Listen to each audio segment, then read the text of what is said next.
प्रकार से दशकों से गुजरात का विकास हुआ, उसी प्रकार से इस खनिज से संपन्न राज्य में हर घर, हर व्यक्ति, हर क्षेत्र, हर गांव का विकास करने का प्रयास ये भारतीय जनता पार्टी की नरेंद्र मोदी सरकार करेगी। मित्रों, आज मैं आया हूं तब नरेंद्र भाई ने अपनी दूसरी टर्म में मोदी 2 में एक बहुत बड़ी योजना लाए हैं।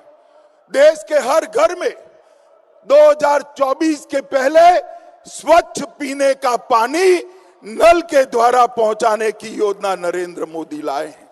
मेरा इस योजना का अभ्यास है। मैं ओडिया वासियों को कहना चाहता हूं, इसका सबसे बड़ा फायदा अगर कोई एक राज्य को होने वाला है तो ये मेरे ओडिशा वासियों को होने वाला है, क्योंकि आज भी यहां पर 30% से ज्यादा जनता के पास नल से शुद्ध पीने का पानी नहीं पहुंचता है। मैं आज आपको मोदी जी का संकल्प जो है वो बताने आया हूं कि 2024 के पहले हर एक ओडिया वासी के घर में नल से शुद्ध पीने का पानी पहुंचाने का काम ये भारतीय जनता पार्टी की नरेंद्र मोदी सरकार करने वाली है।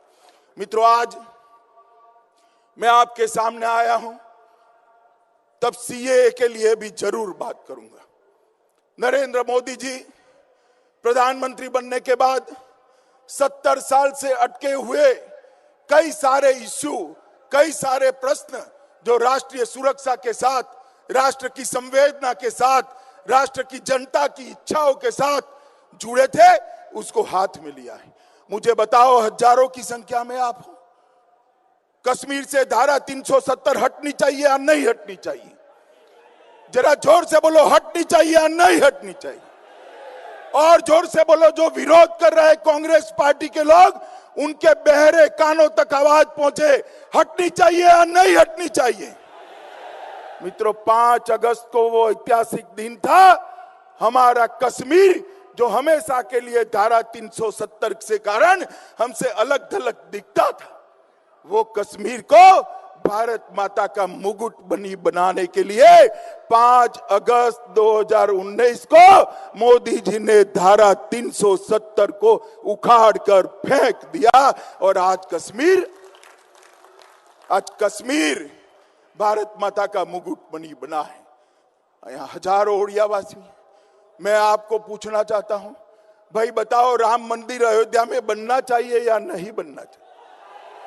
सुनाई नहीं पड़ता है, जोर से बोलो, बनना चाहिए या नहीं बनना चाहिए? जब राम मंदिर का सवाल आता था, ये कांग्रेस पार्टी सुप्रीम कोर्ट के अंदर सवाल को टाल देती थी। आपकी कृपा हो गई, मोदी जी को 303 सीटें मिली। नरेंद्र मोदी जी ने अभी संसद के अंदर एक स्टेटमेंट कर श्री राम जन्मभूमि तीर्थ क्षेत्र नाम का ट्रस्ट बनाकर एक भव्य राम मंदिर का रास्ता खोल दिया है।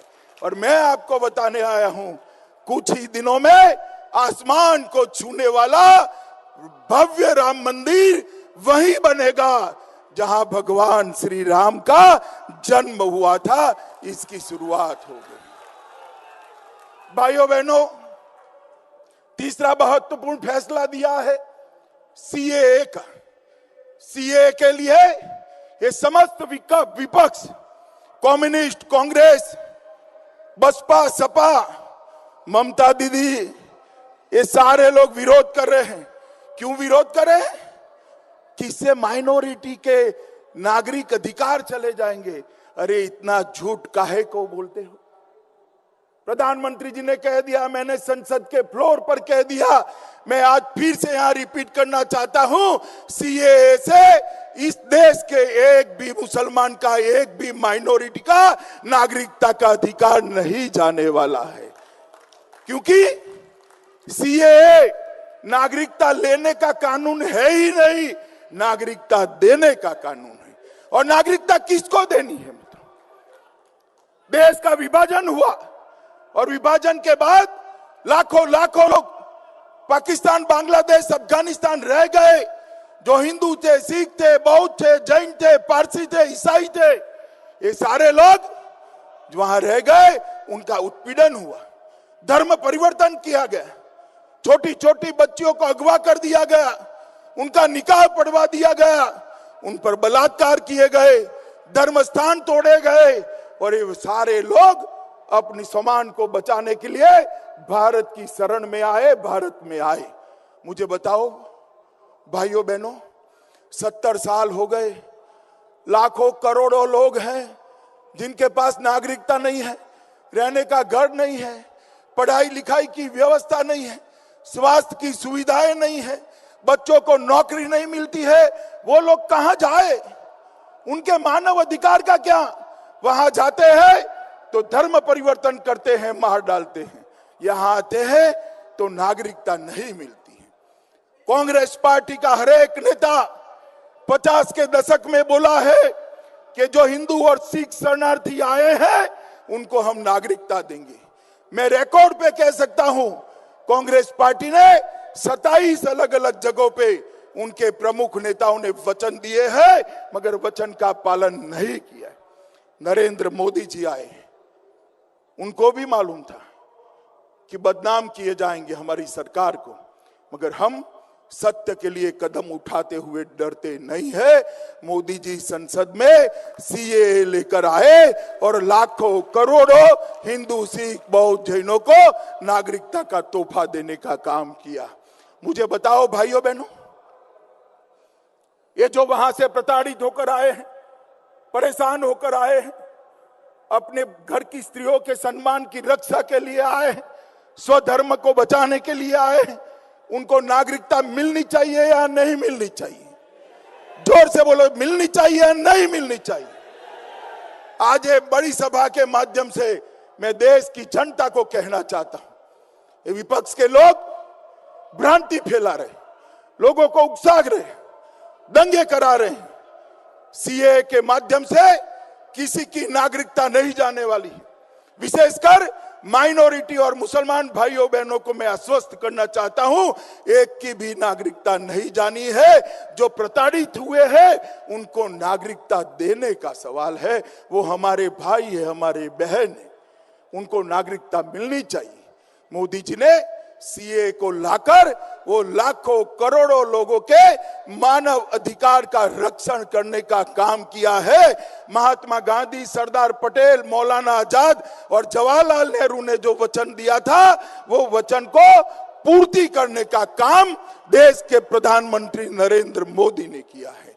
मित्रों, मैं आज इतना ही कहना चाहता हूं, ये जो भ्रांति फैलाई जा रही है, इससे देश की जनता बाहर आए और जो झूठ फैला रहे हैं उनको सवाल पूछे कि बताओ सीए के कौन से क्लॉज के अंदर, कौन किसी धारा के अंदर नागरिकता लेने का प्रावधान है?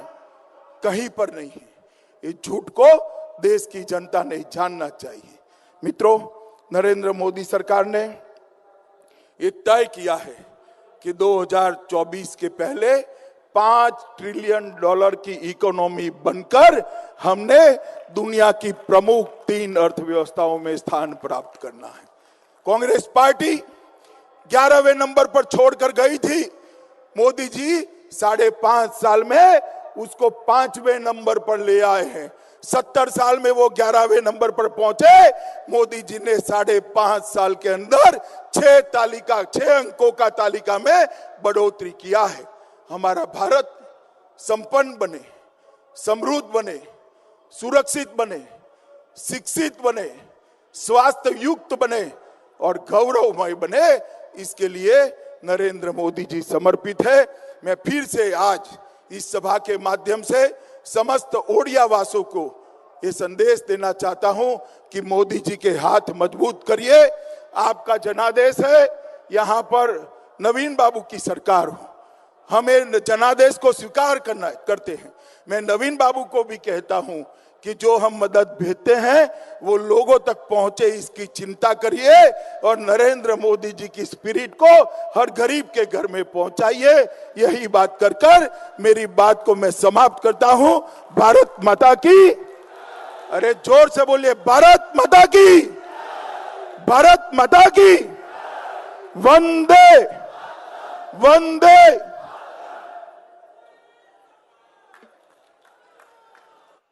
ମୁଁ ବର୍ତ୍ତମାନ ଅନୁରୋଧ କରୁଛି विरोधी दलर नेता प्रदीप नायक महोदय को से विशाल जनसभा रे धन्यवाद प्रदान करिया पई।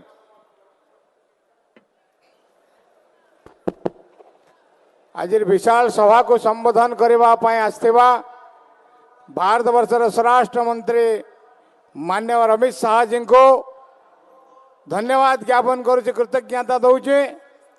से समय बाहर करे आम मान को दुई शब्द कहवाई स्वराष्ट्र मंत्री है आसथिबा कारण ये जगन्नाथ माटी मुझे धन्यवाद ज्ञापन